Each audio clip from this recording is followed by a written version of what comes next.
Tower Rooftop ရဲ့ Transport is Flight UTI event ကိုအချိန်ပေးပြီးကြောက်ကြည့်ပေးကြတဲ့ဝန်ကြီးရှိဧည့်သည်များအားလုံးကိုအထူးပဲကျေးဇူးတင်ကြောင်းပြောကြားရတဲ့ဒီမှာနေ့နေ့ကဖြစ်ပါတယ်လို့ဥစ္စာပထမတောင်းဆက်ပါရရှင်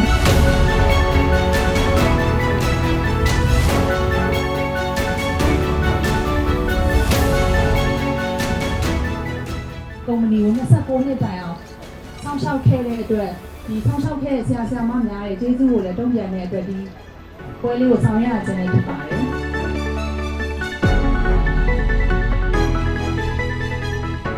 Pacific Medical Industry မှာထုတ်လုပ်နိုင်ခဲ့ပြီးမြန်မာ FDA approval လည်းရရှိပြီးသားဖြစ်ပါတယ်။ယခုခါမှာလည်း market ထဲမှာ Ciclopac 3 mg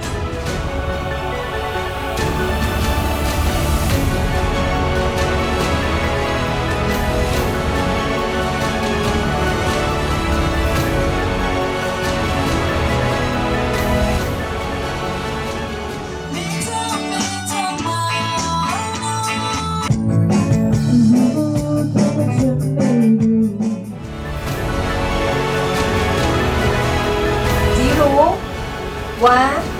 two.